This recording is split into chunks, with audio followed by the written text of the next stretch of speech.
இதோ இங்கு அமர்ந்து கொண்டிருக்கின்ற கலைஞர் பெருமான் அவர்களை நான் முதலில் சந்தித்ததை கண்டிப்பாக இந்த இடத்தில் நான் பதிவு செய்ய வேண்டும். நான் திருச்சியில கேடி டாக்கீஸ்ல மருதநாட்டு இளவரசி படத்தை 25 வாட்டி பார்த்தேன். காசே கிடையாது, எப்படியா பார்த்திருப்பேன்னு நீங்க கேட்கலாம். அதுல பாட்டு பாடின MM மாரியப்பா என்னுடைய ஆர்வியர் நண்பர், அவர் தான் அதுல எம்ஜிஆருக்கு பாடினவர். டெய்லி பார்ப்பேன். என்ன தமிழ் என்னடா பயங்கரமா இருக்கு, இப்படியெல்லாம் தமிழ் எழுத முடியுமான்னு நான் வியந்து போனேன். அப்ப நான் திருச்சி ஆல் இந்தியா ரேடியோவில் இருந்தேன். வன்னி மரத்தடியில் கலைஞர் கூட்டம் நடந்தது. கலைஞர் அற்புதமா பேசிக்கிட்டு இருக்காரு. என்னை அறிமுகப்படுத்தி வையான கூட்டம் முடிஞ்சது. என்னை முத்துகிருஷ்ணன் அறிமுகப்படுத்தி வச்சாரு. ரேடியோவில் இருக்காரு, இது மாதிரி ஸ்ரீராமத்துக்காரர் உங்க ரசிகர் மருதநாட்டு இளவரசி அப்படியான கலைஞர் தோல்ல தட்டினார். அன்னைக்கு அவர் தோளை தொட்டார். நான் எங்கேயோ உயர்ந்துட்டேன். ஏன்னா கலைஞர் தொட்டால் தகரமும் தங்கமாகும், தவளையும் சிங்கமாகும். தொட்டார். அவரோட 2 வார்த்தை இந்த மருதநாட்டு இளவரசி டயலாக பத்தி பேசணுங்கிறதுக்குள்ள திராவிட பண்ணை முத்துகிருஷ்ணனும் அன்பில் தர்மலிங்கம் அவரை கூட்டிகிட்டு போயிட்டாங்க. அதற்கு பிற்பாடு நான் கலைஞரை சந்தித்தது என்னுடைய நண்பர் SSR உடைய படம் மணிமகுடம். அந்த SSR மணிமகுடம் படத்தில் நான் பாட்டு எழுதுறப்போ சுதர்சனம் மியூசிக் ராத்திரி 9:30 மணி ஆகி போச்சு. நான் SSR கிட்ட சொல்லி நான் வரேன் நாழியாச்சுன்னு, இரியா கலைஞர் ஒருவர் அறிமுகப்படுத்தி வைக்கிறேன் SSR. கலைஞர் வந்தார்கள். நம்ம மியூசிக் டைரக்டர் சுதர்சனம் கேட்டார் கலைஞரை பார்த்து, அண்ணா மணி 10 ஆச்சு, இனிமே தான் சாப்பாடுனாரு. கலைஞர் சொன்னார், மத்தியானம் ஷூட்டிங் போயிருந்தேன், ஈவினிங் ஒரு மீட்டிங், இனிமே வீட்டுக்கு போய் தான் ஈட்டிங்னாரு. என்னடா இந்த ஆள் ஆங்கிலத்திலேயே இவ்வளவு பெரிய ஆளுமையா? அசந்து போனேன்.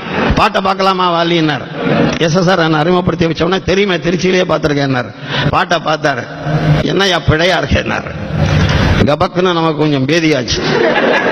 இல்ல இந்த வல்லின ரகரம் வர வேண்டிய இடத்துல இடையின ரகரம் இருக்க. இல்ல அண்ணே, நான் எழுதினது கரெக்டா தான் இருக்குது பாருங்க. அதை காப்பி எடுத்த அசிஸ்டன்ட் டைரக்டர் தப்பா எடுத்திருக்காரு, என்னது கரெக்டா தான் இருக்குன்னு. நீ கரெக்டா இருந்தாலும் அந்த அசிஸ்டன்ட் டைரக்டர் எழுதினதை வாங்கி நீ பார்க்கணையா, வல்லினம் இடையினம்லாம் சரியா இருக்கான்னு. இல்லைன்னா உன்னை வல்லினம் மெல்லினம் தெரியாத புல்லினம்னு சொல்லிடுவாங்க. யார் வல்லினம் வரக்கூடிய இடத்துல இடையனம் வரக்கூடாதுன்னாரு. சார் என்ன தீர்க்கதரிசி சார். 15 வருஷத்துக்கு கழிச்சு நான் நினைச்சு பார்க்கிறேன், வல்லினம் இருக்க வேண்டிய இடத்தில் இடையனம் இருந்தால் அது பாட்டுக்கும் பிழை, நாட்டுக்கும் பிழை. அதன் பிற்பாடு இன்னொரு சந்தர்ப்பத்தில் எங்கள் தங்கம் படம், நானும் மாறன்லாம் உட்கார்ந்துட்டு இருக்கிறேன். கிருஷ்ணமஞ்சு டைரக்ஷன். நான் பாட்டு எழுதிட்டு இருக்கிறேன். எம்ஜிஆர் ஜெயலலிதா பார்த்து ஒரு காதல் பாட்டு. நான் அளவோடு ரசிப்பவன்னு விஸ்வநாதன் ஒரு அளவு கொடுத்தாரு. அதுக்கு அடுத்த வரி போடணும்னாரு. நான் அடுத்த வரி போடாம வெத்தலை பாக்கு போட்டுக்கிட்டு இருந்தேன். கிருஷ்ணமஞ்சு கேட்டார், என்ன அடுத்த வரி போடாம புயலையை போட்டுக்கிட்டு இருக்கிற, அடுத்த வரியை போட்டுருந்தாரு. நான் அளவோடு ரசிப்பவன் அளவோடு ரசிக்க எனக்கு ஒன்றும் வரல. கலைஞர் அப்பதான் வந்தார். மாறன் சொன்னார், மாமா வராரியார். வந்தார். என்னையா வேலையே பாட்டை எழுதுகிற அப்படின்னாரு. இல்ல அளவோடு ரசிப்பவன், அதுக்கு அடுத்த வரி புரியல. விசு டியூன வாசினார். நான் அளவோடு ரசிப்பவன். உடனே அடுத்த வரி சொன்னார், எதையும் அளவின்றி கொடுப்பவன். எம்ஜிஆர் எழுதினார் பாட்டு.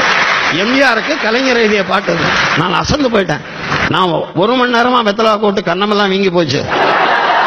இவர் எழுதிட்டாரு. 10 நாள் கழிச்சு எம்ஜிஆர் சத்யா இதுல வாகினி ஸ்டுடியோல பார்த்தேன். எம்ஜிஆர் என்னை கட்டிப்பிடிச்சு முத்தம் கொடுத்தார். என்னென்ன விசேஷம்னா, அளவின்றி கொடுப்பவன் என்னை பத்தி எழுதிட்டீரார். நீங்க முத்தத்தை கலைஞருக்கு கொடுங்க. இது அவர் எழுதினது, நான் எழுதினது இல்லைன்னு. இப்படியெல்லாம் கலைஞர் பெருமானம் அறிஞர் பெருமானம் வளர்த்து விட்டுதான் இந்த வாலி இங்க உட்கார்ந்துகிட்டு இருக்கிறேன். சத்தியமா உள்ளத்திலிருந்து ஒரு உண்மையை சொல்லுகிறேன், என்னை வளர்த்து விட்டது திராவிட முன்னேற்ற கழகம். நான் எம்ஜிஆருக்கு நிறைய பாட்டு எழுதியிருக்கலாம். ஆனால் நான் எழுதிய காலத்தில் எம்ஜிஆர் DMK.